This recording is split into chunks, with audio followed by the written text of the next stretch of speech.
자, 이번 시간에는 나무추리 생각속 11번째, 중3 기본과정 11번째 시간으로 제곱근의 성질 첫 번째 시간, 마법 걸린 개구리 왕자의 마법을 같이 한번 풀어보자고. 먼저 이 성질이 뭐냐, 제곱근의 성질인데 제목이 성질이라는 것이 약간 어려운 말이긴 하지만 제곱근이라고 하는 수, 구체적으로는 근호를 이용해서 표현되어진, 나타내어지는 이 제곱근의 자체적인 그런 특징이 있어. 다른 수와 구분되거나 그 수의 고유한 특징이 있다. 그 특징을 알아보는 거지. 그래서 뭐 하려고 그 수를 이제 좀 잘 다루고 여기저기 쓰고 나중에 더하기 빼기도 하고 뭐 곱하기도 하고 이렇게 본격적으로 활용을 하려고 하는 거죠. 이 제곱근으로 근호로 표현되어진 제곱근을. 자, 그럴 때 이제 첫 출발하면 조금 조심해야 되는 건 뭔가 그러면 우리가 이 제곱근 수를 아직 잘 모른다는 거지. 우리가 아는 것보다 모르는 게 훨씬 많아요. 어쩌면 새로운 세계에 아주 입구 정도 간 거거든. 그래서 마음대로는 절대 하면 안 돼. 새로운 것들이 많이 나오는데 확인해서 확인되는 걸로만 따라가야 된다. 물론 이제 그거의 디딤돌이 지금 하는 제곱근의 성질이 이제 그런 것들을 만들어준다. 이쪽으로 가면 할 수 있다. 제곱근으로, 근으로 표현된 제곱근 수는 이러이러한 걸 할 수 있다. 이때는 이렇게 된다라는 걸 말해줄 거라고. 자, 그래서 첫 번째로 우리가 이제 이 제곱근의 성질에서 생각할 수 있는 건 뭐냐? 이 제곱근이 루트 2를 제곱하면 2가 되고 빼기 루트 2도 제곱하면 2가 되죠. 그렇죠? 이게 둘 다 2의 제곱근이라는 거지. 이 제곱근이 어떤 특징이 있느냐. 자, 첫 번째로 보면 이 제곱근은 예를 들어서 루트 2를 보면 하나의 수거든. 하나의 수고. 그리고 요 안에 제곱근 안에는 루트 안에는 근호 안에는 무엇이 들어있느냐. 이게 제곱의 결과야. 제곱 결과고 이 결과를 가지고 결과의 근호. 제곱하면 어떤 수다라는 제곱 뿌리를 나타내는 근호를 붙여서 제곱근을 나타내는 거지. 그래서 이 하나의 수에 두 개가 들어가 있는 거야. 하나는 제곱 결과고 하나는 제곱 뿌리. 그래서 이제 제곱된 결과를 가지고 그 수가 어떤 수로부터 왔는가를 나타내는 방법인 거지. 자, 그랬을 때 이 근호는 절대적인 크기에 관한 이야기인 거야. 제곱하면 2가 된다는. 부호는 없으면 물론 플러스고 필요하면 여기다가 이제 달아주는 거지, 마이너스를. 물론 플러스 마이너스를 하면 두 수를 동시에 표현하는 건데, 그래서 이 제곱근은 근호로 표현됐을 때 제곱근은 제곱하면 2가 되는 절대적인 크기인데, 이럴 때 우리가 요거를 제곱을 하면 제곱근 이전의 단계로 돌아간다. 여기서 얘가 요거의 제곱근을 구해온 거고 2의 제곱근을 구해온 거고 제곱근에서 다시 제곱을 하면 제곱근 이전의 단계로 돌아가는 거지. 자, 그런데 이 수 안에 자기가 제곱근이고 제곱근 이전의 모습 원래 어디로부터 제곱근을 구해왔는가 게 나와 있다. 그래서 제곱을 하면 제곱근을 가지고 다시 제곱근 이전으로 돌아가는 거기 때문에 2가 되고 이 수는 뭐냐? 제곱근을 제곱하면 근호 없이 나타낼 수 있는 수가 된다. 근호 없이 나타낼 수 있는 수. 자, 하나 더. 마이너스 루트 2를 제곱을 하면, 자, 생각을 해보자. 이거지? 이 수는 마이너스 음수고 크기가 제곱하면 2가 되는데 제곱을 해줬어. 그러니까 부가 플러스가 될 거고 제곱근 이전에서 제곱으로 돌아간다. 이 제곱근 이전 단계에서 제곱으로 돌아간다. 그 결과가 여기 있다. 이 제곱 결과. 그래서 2가 되는 거지. 다른 수도 마찬가지라는 거지. 예를 들어서 마이너스 2에 제곱을 했어. 다시 여기에 제곱근 이런 수도 있을 수 있잖아. 그렇지? 자, 이 수를 만일에 제곱을 한다. 그런데 어떤 일이 벌어질까? 어쨌든 이 수가 부호가 앞에 없기 때문에 플러스거든.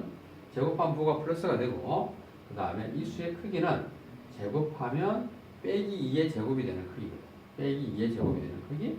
그래서 빼기 2의 제곱이 목적지라는 거지. 빼기 2의 제곱이 있고, 그거의 제곱 뿌리가 제곱권 루트를 써서 나타낸 거거든. 그래서 그 수를 다시 제곱을 하면 원래 있던 제곱권 이전의 수 마이너스 2의 제곱으로 돌아간다.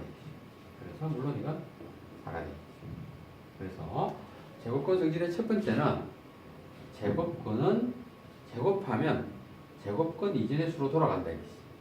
다른 말로 하면 제곱권을 제곱하면 근호 없이 나타낼 수 있다. 이게 제곱권 성질의 첫 번째입니다. 제곱권을 구하려고 씌워진 이 개구리 왕자의 마법.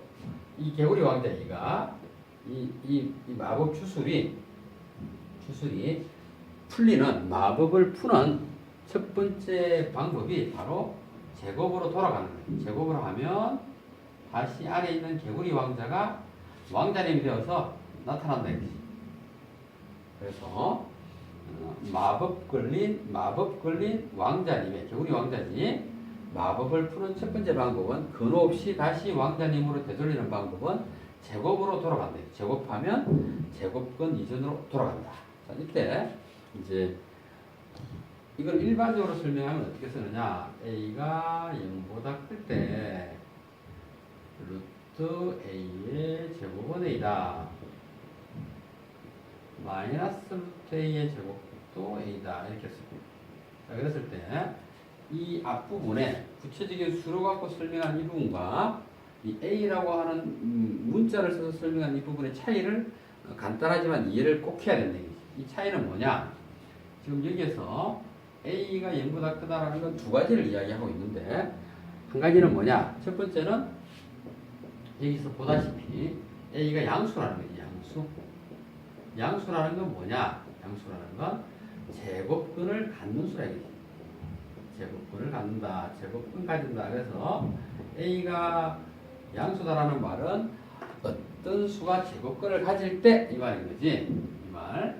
물론 제곱근을 가지는 수는 0도 있지만 여기에 제곱근은 0 하나뿐이고 이렇게 플러스 마이너스로 나눠지는 게 아니기 때문에 따로 빼놓고 지금은 0 이외의 모든 제곱근을 갖는 수에 대해서 이야기한다라는 거고요. 두 번째로는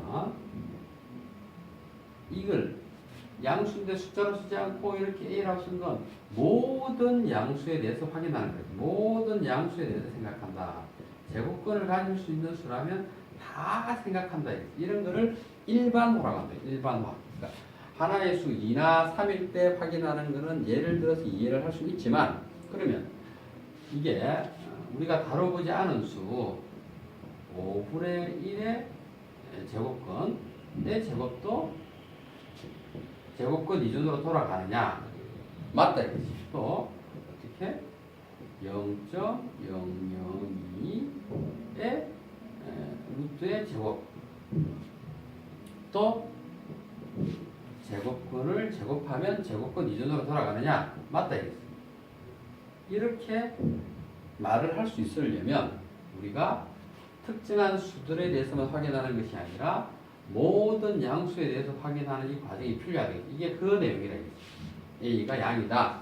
제곱근을 가질 수 있는 모든 수에 대하여 이렇게 되는 거지. 그때 양의 제곱근과 음의 제곱근이 있는데 양의 제곱근도 음의 제곱근도 제곱하면 둘 다 플러스가 되어서 지금 절대적인 크기에 관한 이야기인데 제곱하기 이전의 수로 되돌아간다. 이런 것이 제곱근의 성질 첫 번째 내용입니다. 자, 이랬을 때 이제 우리가 이러한 첫 번째 제곱근의 성질을 갖고 뭘 할 수 있느냐 보면 루트 2 곱하기 루트 2 곱하기 루트 3인데 그지?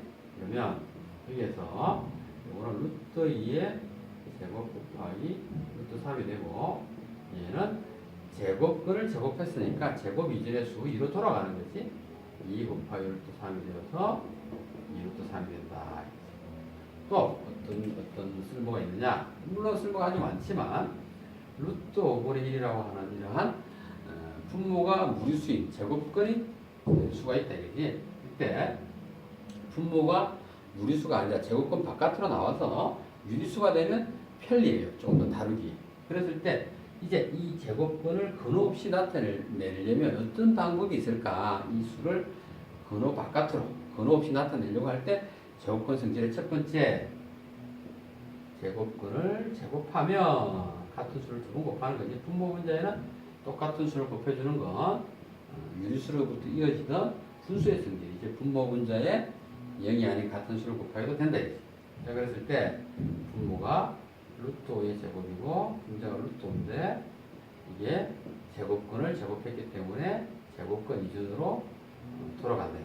이렇게 이게 분모에 유리한데 이때도 제곱권의 성질이 쓰입니다. 자, 그래서 정리하면 제곱권 성질의 첫 번째는 제곱권을 갖는 수에 대해서 이야기하는 거지. A가 양인데 제곱권을 제곱하면 제곱권 이전의 수 루트 안의 수로 되돌아간다. 그래서 제곱권 근호 마법이 걸린 개구리 왕자님을 제곱해주면 근호 없이 안의 수가 이게 제곱권 이전의 수인데 돌아온다. 나타난다. 자, 보너스로 우리가 문자로 표현된 수하고 절대값에 대해서 마무리를 한번 해보도록 합시다. 보충을 해보도록 합시다. A가 있는데 이게 어떤 수라고 했을 때 과연 이 수는 양수냐 음수냐 크기가 얼마냐 라고 누가 묻는다면 대답은 모른다라는 거지. 모른다. 무엇만 아느냐, 이 A가 어떤 수를 나타낸 건지만 안다 이거지. 그런데 그러면 A에 대해서 어떤 이야기를 할 수 있느냐, 지금은 못한다 이거지. 하려면 어떻게 해야 되느냐, 범위를 조건을 달아줘야 된다 이거지. A가 양이다 이렇게. 그러면 이제 추가 이야기를 할 수 있어. A가 음이다. 이때도 이제 이 상황에서 추가 이야기를 할 수 있는 거지. 그래서 A가 만일 양이라면 A를 두 배 한 것도 양수가 되겠지. 그치? 왜 그런가 하면 A가 양이라는 것은 A가 수직선의 오른편에 어떤 점을 나타내는 그 점까지 점을 나타내는 값이 되기 때문에 2A라고 하면 그런 길이의 두 배만큼의 간 점이기 때문에 여전히 양수가 되는 거겠지? 근데 만일에 3A의 마이너스다 이러면 이건 마이너스가 음수가 된다. 그래서 이렇게 A의 범위가 조건으로 주어지면 추가적으로 생각할 수 있다는 거지. 그거에 따라서 생각을 해야 된다는 거지. A 자체로는 어떤 수인지를 원래는 모른다. 자, 두 번째. 똑같은 2A라고 해도 만일에 A가 음수인 상태라면 이 수는 수직선에서 왼편에 있는 어떤 점까지의 이 글이 가서 이 점에 좌표를 나타내는 거지. A가. 그렇기 때문에 이 A가 자체로 마이너스 있는 수라 이거지. 예를 들면 마이너스 3처럼. 그래서 두 배 하면 A가 음수니까 왼쪽으로 또 A의 두 배만큼 가니까 여전히 마이너스 될 거고, 마이너스 3A라고 하면 3배, 3A 자체는 마이너스인데 지금 요거의 반대쪽 부호이기 때문에 여기에서 다시 반대편으로 넘어와서 여기에 자리 잡는 거예요. 마이너스 3A. 그래서 이게 실은 양수가 되는 거지. 그치? 여기 보면 A가 요 안에 실은 마이너스 있는 거겠지. 마이너스 3 이런 것처럼. 그래서 마이너스에 또 마이너스 곱해졌기 때문에 플러스 수가 되는 거지. 그래서 A다. 문자로 표현된 수는 그 자체로 판단할 수 있는 것이 아니라 주어져 있는 조건을 보면서 판단한다. 추가로 보면 A가 1보다 크다. 그러면 A가 어떤 수인지 몰라도 1보다 큰 모든 수를 다 이야기하는 거거든. 어떤 수라도 될 수 있는 거야. 그랬을 때 A 빼기 1이다라고 하는 이 식의 부호는 A가 1보다 크기 때문에 그래서 1을 빼도 양수가 되는 거지. 물론 1 빼기 A다. 요거는 A가 가장 작아도 1보다는 크거든. 그러니까 빼면 마이너스 되는 거지. 요 식에서 1을 이항하면 1을 좌변으로 이항하면 A 빼기 1이고 그때 양이다라는 걸 알 수 있고, A를 우변으로 이항하면 1 빼기 A인데 음이다라는 걸 알 수 있다. 자, 이번에는 절대값을 한번 이야기해. 절대값이라는 것이 우리가 정의하기를 원점에서 그 점까지 거리라고 그러지. 거리인데 이 거리라는 것은 실은 움직이면 발생하는 거예요. 이게 오른쪽으로 갔든 왼쪽으로 갔든 앞으로 갔든 뒤로 갔든. 그래서 우리가 수직선에서 나타낼 때 실은 플러스 방향만 거리가 있는 건 아니고 마이너스 방향도 거리가 있는 거예요. 그런데 이 거리가 예를 들어서 3이다. 그랬을 때 플러스 3 이게 이제 거리가 발생해서 커져가는 거거든. 그러니까 양수는 그대로 이것이 절대적인 값을 나타내는 거라고. 양수로 표현된 수는 그 값이 그대로 원점에서부터 커져가는 그 값, 절대값을 나타내는 건데 마이너스 수는 이 양수하고 대비해서 반대적인 그런 걸 나타내는, 반대적인 생각을 나타내는 거지. 방향이 있는 거지. 반대 방향. 그래서 우리가 절대값이라고 하면 무조건 한 방향, 양의 방향으로만 생각하는 거거든. 무조건 커져가는 거기 때문에 그래서 이 수의 크기, 거리는 3에 나타나 있는 거지. 이거는 지켜주면서 이쪽 방향으로 옮겨주려면 여기에다가 마이너스 3을 반대부로 딱 넘겨주는 거지. 그러면 이 거리만큼 반대쪽으로 딱 넘어가서 절대값이 되는 거지. 오른쪽에 표시된 수직선의 양의 방향으로 표시된 값으로 간다. 자, 그래서 우리가 절대값 비호가 이렇게 나타내는 건 다 안다 이거지. 그랬을 때 이건 2가 되고 절대값 마이너스 3은 마이너스 3에 반대부를 붙여서 플러스 3이 되는 거지. 그렇지? 자, 그랬을 때 우리가 루트 10 빼기 1이라는 수가 있어. 이게 양수거든요, 양수. 그래서 이거는 수직선의 오른편에 어딘가에 자리 잡는 수라는 거지. 그래서 이 수의 절대값은 이 수 그대로 절대값이 되는 거예요. 양수이기 때문에. 근데 1 빼기 루트 10이라고 하면 이 수는 수직선의 왼편에 위치하는 수라는 것이. 그 점의 좌표를 나타내는 수라는 것이. 1 빼기 루트 10은. 그래서 이 수를 가지고 그대로 절대값이 안 된다. 이거지. 여기에다가 이 수를 오른쪽으로 넘겨줘야 돼. 양의 방향으로. 마이너스를 붙여서 반대로 만들어주는 거지. 마이너스 1 플러스 루트 10이 된다는 거지. 자, 그래서 이쪽으로 다시 돌아오면 A가 마이너스일 때 2A의 절대값을 구한다라고 하면 A가 마이너스니까 2A도 마이너스거든? 근데 절대값이라고 하는 건 이거를 수직선의 오른편에 있는 눈곱으로 나타내야 된다, 그지? 그 길이는 유지한 채로. 그래서 2A라는 왼편의 눈곱에 마이너스를 붙여줘야지 오른쪽 눈곱이 된다, 그지? 자, 이쪽으로 봅시다. A가 1보다 클 때 절대값 A 빼기 1의 절대값은 이것이 양수이기 때문에 A 빼기 1이라는 이 수가 그대로 양의 수고 절대값을 나타내는 수가 되니까 똑같다 이거지. 그런데 1 빼기 A라는 이 수의 절대값은 이 수가 수직선의 왼편에 있는 점을 나타내는 좌표라 이거지. 그래서 그 크기를 유지한 채로 이거를 반대쪽으로 양수 쪽으로 옮겨주기 위해서 마이너스를 붙여주는 거지. 그래서 마이너스 1 더하기 A가 절대값이 된다. 자, 마무리하면 제곱근을 구하려던 과정에서 붙게 된 근호를 가진 수, 이 제곱근 수를 마법 걸린 개구리 왕자라고 하면 이 근호의 저주, 마법을 푸는 방법 중에 하나가 그 수를 제곱을 하는 거예요.